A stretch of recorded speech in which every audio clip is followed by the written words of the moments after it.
Hey there, welcome to LSAT Demon Daily. I'm Ben Olson, that's Nathan Fox. We're the founders of LSATdemon.com and our weekly podcast, Thinking LSAT. We have some breaking news for you. Yeah, we've known that LSAT logic games are going away eventually. We've known that since 2019 when they settled a lawsuit. We now know exactly when they're going away. That's the August 2024 LSAT will be the first LSAT without the LSAT logic games. We also know how they're going to go away, which is they're just going to drop the games and they're going to add an additional section of logical reasoning. So That's the news. It's nothing really super shocking because LSAT logical reasoning has been on the test for decades. Now there's just more of it. The reading comp doesn't change. The games are going away, which we kind of already knew. But we got some hot takes anyway. What are your first thoughts about this change? Well, one of my first thoughts was, okay, how big of an impact is that going to have? And they seem to have addressed that in their email to us. And I don't know who else they sent it to, but they said, hey, we've tested and determined that whether you just look at LR or logical reasoning and games, you're going to get very, very similar results or predictive outcomes for performance in law school. I don't necessarily have any reason to doubt that.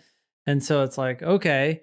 But the second thought that came almost immediately after that was, wow, we have all these old tests that have lots of logical reasoning. Great. Now we can take advantage of that even more. I don't know. They've been kind of sitting on the back burner. We use them, but there's just like so much LR. Now it's actually right. So the reason reason why we have extra LR is because the test used to have 2 scored sections of logical reasoning on it. So when they would release practice tests, we would get 2 sections of LR for every practice test. And they did that for years and years and years. And I wrote thousands of explanations and, we've got all these explanations in the daemon. So there's a ton of logical reasoning content. We just, drop out eventually the games content and we're good to go because we've already got that stuff. Their analysis of it's going to have virtually no impact. The specific claims, they did go back. They did extensive research involving hundreds of thousands of test takers over multiple years. And I think they're going back and looking at their own administrations of the test, right? Because they've got, for decades, they've got 2 sections of LR, 1 section of games, 1 section of reading comp for the same student. And they could say like, well, what would have happened to their scores if we would have dropped out the games, essentially? Yep. Yeah, right? Exactly. Mm-hmm. And they say it has no impact on mean score. So the mean score has for 218,000 test takers was 150.82. And when they drop the games, the average score goes to 150.83. So no impact on the right. It's like shockingly close, right? Yeah. But that to me indicates maybe something more about how they come to their 120 to 180 score in the first place, right? Which is they're weighting the sections. They know the difficulty of the test in advance, and then they create the scoring scale. So that seems like a bit of a tautology, maybe that it's not going to change the average. Well, yeah, that's because you set the average. The scoring scale is artificial. It's not the number of questions correct. Yeah. It's like, here's the score that we deem for that performance. Then they go into like, they acknowledge while there are, of course, some variations at the individual level, for the overwhelming majority of individual test sessions, any shift in scoring was within the margin of error for the test. Ooh, interesting. Because that margin of error is larger than I think people might expect. Right. What is the margin of error for the test? From what I remember, it's 3 up and 3 down. So if you score a 170, they're saying, well, you could be anywhere from a 167 to a 173, or is it a 168 to a 172? I can't remember. Right. But so what's the difference between like, I don't know, the 25th percentile LSAT and the 75th percentile LSAT at a typical law school? Sometimes narrower than that, right? So pick a school at random. Chicago for 2022 standard 509 ABA information report. You can find this anywhere. Their 75th percentile LSAT was 175. Their 25th percentile LSAT was 169. So exactly 6 points. So exactly the margin of error for the test. And what they said, okay, so then, I mean, what they're saying is, yeah, for the overwhelming majority of individual test sessions, any shift in scoring was within that margin of error. So 6 points, which So would some were turn you from, obviously outside of that. right, which But would yeah, turn you from like the middle of the top of the class at Chicago to the middle of the bottom of the class at Chicago, yeah, which is a big difference for individual test takers. And I have some thoughts on who's going to win and who's going to lose. You want to hear them? yeah. Shoot. Sure. So these are hot takes, right? Like this is just, I think the news came out all of what, 3 hours ago, and we're talking about this. So I haven't had a whole lot of time to think about it, but winners. Obviously, if you're better at LR than you are at logic games, then you win here. Now, Yeah. there's 5 more takes with games. That is November of this year. You have to already be registered for that, though, because the deadline has passed. January of 2024, February, April, and June of 2024. So 5 more chances to take it if you're good at the games. But anyway, back to my list of winners and losers. I think obviously people who are good at LR are going to win here. I think that tends to be poli-sci English types who show up best at logical reasoning and reading comprehension and worse at games. I think that this might benefit. I want to get your take on it, but native English speakers. Yeah, if you're a non-native speaker, I suspect the games are probably easier for you. In my experience, yeah, on the losers side, obviously people who are good at games, better at games than they are at logical reasoning or reading comprehension, those people do tend to be international students, non-native English speakers. At the same time, it could be a win. Well, yeah, no, I think you're right. Yeah. Because it's just that the bulk of reading is less, right? Like vocabulary matters a lot more for logical reasoning and for reading comprehension than it does for the games. There's no vocabulary in games that's ever even marginally confusing. Yeah. And that's not true in logical reasoning and reading comprehension. So it seems like it clearly benefits people who are native English speakers. Yeah. I was going to say that I thought that STEM types might be more on the side that this is bad for, because lots of times like people who show, they're electrical engineering or a computer science major, and they show up like games are so easy. Yeah. No, it's true. Again, I think they're gonna lose, but I think overall they're still gonna win, because just in general, people with these STEM backgrounds tend to do better on all 3 sections. So even though they are gonna do worse than what they would have, they're still probably gonna end up doing better than the English types, unfortunately. Right, except for depending on who you are. Again, the non-native English speakers amongst them, I think I don't think this is good news for them. A former student sent me a suggestion that they thought that this might hurt accommodated students, because I have heard people make the argument before that the games, if you have extra time, the games, you can just brute force every question. How could you possibly 100%. Miss it? Yeah. Right. And so I think that maybe this tips the scales back a little bit. I mean, of course, you can't get hurt if you have extra time, but I think that this maybe reduces the benefit that the accommodated takers might have been getting on the games.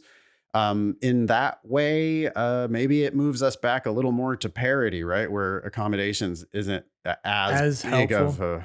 Of a benefit as we have perceived it to be. On the winners side, I think this benefits lazy students a lot, because games, I've said for a long time, I thought games was the section of the test where they're testing, how hard can you work? Mm-hmm. If you really bust your ass and did all of that prep, right? And you still have the opportunity to do it, by the way, for 4 or 5 more administrations of the test between now and June of next year. You can still do it. If you want to do this. But boy, if you practice the hell out of those logic games, you end up killing the logic games. Yeah. And you walk into the test going, oh, I'm sure that I'm going to score perfect on that section of the test. And it's you also won't be able less, to do that anymore. I just remember, especially back in the day when we were doing 2 LR sections, a reading comp and a game section, I loved it when the games was in the middle, because it was a mental break from that reading. Yeah. it's It's fun. different. It's fun. It's like, It, it yeah, feels that way in class too, right? Like when we yeah. do games, it's like, oh wow, it's just this breath of fresh air. So now it's going to be just the down to business. I do think that games was the section that least obviously had anything to do with what you end up doing in law school. I think that logical reasoning is probably the section that has the most to do with what you're going to end up doing in law school. Seeing what the argument is, seeing what the evidence, assessing the evidence. Um, Reading comp also is very important, or very much what you'll end up doing in law school and in legal practice. True, true. But I really over time have come to see games as being highly relevant, just to the way that every legal challenge Mm, involves so many layers of laws, right? You're like, okay, you got the federal statutes, but you also got yeah, federal common law, and then you got some state statute coming in, and then you got some local ordinance. And the games are just a baby version of trying to like mesh all of that together and get out what must be true. sure, yeah. You can certainly make that case. I mean, I don't think that they are irrelevant or not similar at all, but Yeah. I think that on their face they're maybe just not They're probably as the least relevant. That's all. Very relevant, but lower than the other two. Yeah. right. Back to the winners. So yeah, I do think that lazy people, like, good for you. You're not gonna have to grind it out and kill yourself for the games. If you really hate it, I would probably just not study that starting right now and plan on taking the test starting in August. Right? Like, why not push it off? I think that Yep. many of our current students, those amongst you who are terrible at the games right now and just want to push it off, great. Like, you're a huge winner. Just don't take the LSAT until August and you never have to worry about it. Um, for those of you who are better at the games, you need to like get on it right now, right? Like, you've got your 4 or 5 more attempts. 5 if you're registered for November, 4 if you're not registered for November. And those are going to be your attempts to go in there and get an LSAT score while you get the scoring boost that you're getting from the logic games. I had the same thought. At the same time, I don't want people to rush it, right? Like to get this Oh, yeah. false artificial sense that, oh, I've got to do it by June of 2024. It's like, not if you're not ready. Right. Yeah. Because you can improve at those other sections, even if you're perfect at the games, you can improve. Yeah.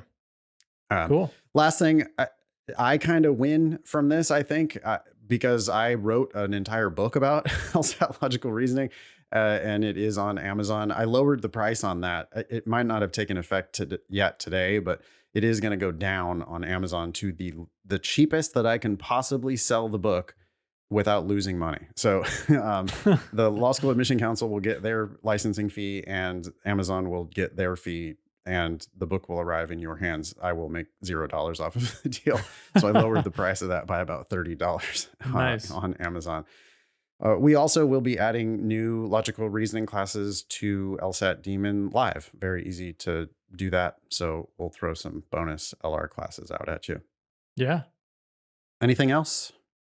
No, just for anyone who's curious, brief history of the test. We went from 4 sections, right? 2 LR, 1 reading comp, 1 games, to 3 sections, 1 LR, 1 reading comp, 1 games, to now 3 sections, 2 LR, 1 reading comp.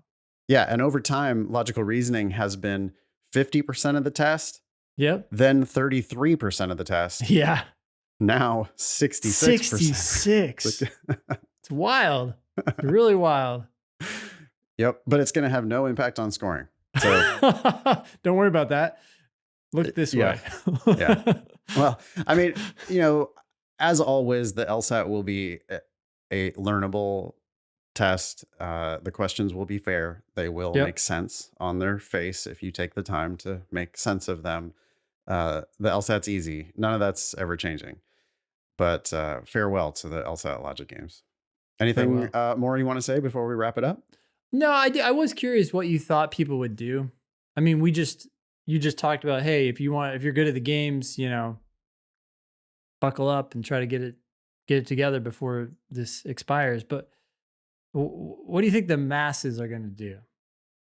I don't know. I think there will be a lot of people rushing to get it now, like do it while games is still there. The logic games have been easy, recently. For some people, the games have been easy.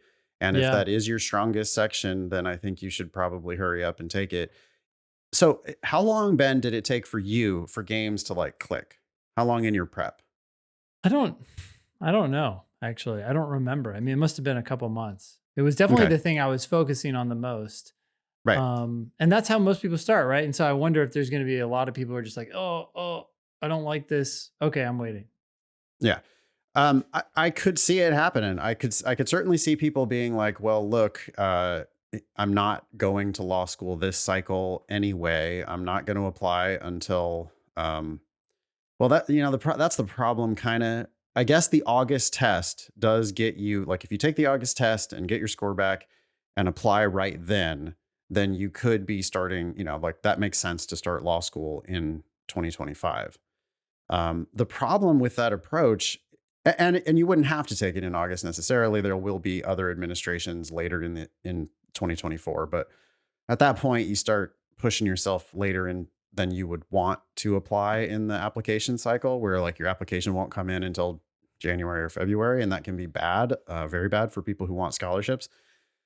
So the problem is that if you take that August test, I feel like it puts so much pressure on you to be one and done. Yeah. No, 100%. And I think people who don't listen to the show, and even those who do, I think a lot of those folks, that's their game plan. It gives They're people gonna an say, opportunity. yeah, go ahead. It's to their benefit and it's to their detriment. It's to their benefit because kicking the can down the road on law school is always a good idea. Yeah. Like delaying, great. You're Yeah. never going to hear me or Ben ever object about Yeah. you pushing law school off. Yep.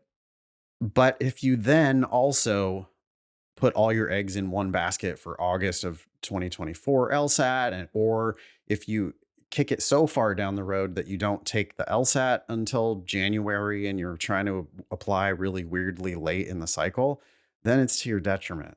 So it's always to your benefit if you're patient. But if you like just do nothing, then like hurry up and do it for August. I think that's bad. Yeah. I think some people though, they just prep for August. They just ignore all of the logic game stuff. It's real easy for like our current LSAT Demon Live students. I would Yeah. expect that our games classes, the attendance for our games classes is probably going to go down. There's going to be people that are like, okay, I'll just wait until August 2024. But Yeah. those to take the official test, that's totally fine. But those people should continue to understand, to work on their logical reasoning and their reading comprehension. Yeah. No, I agree. And I think a lot of people are going to do that, but then they're also going to feel like they're just not going to let go of, okay, I took it in August. My score is good enough and I don't want to wait. Yeah. Games So, tends to be high variance too, which like that can be to students' benefit, right? Because law schools really only care about your highest score. mhm. So Yeah, you some get an people might easy game consider section. Yeah. you might consider like a hybrid approach, right? Where you take it a couple times with the games and then have a plan on taking it in August 2024 and beyond, so that you Yeah. take it a couple times without the games. For people who are Yeah. not sure, like maybe right now games is their median section. Yeah. And they're like, well, I sometimes score perfect on the games though, and it's my best section. Yeah.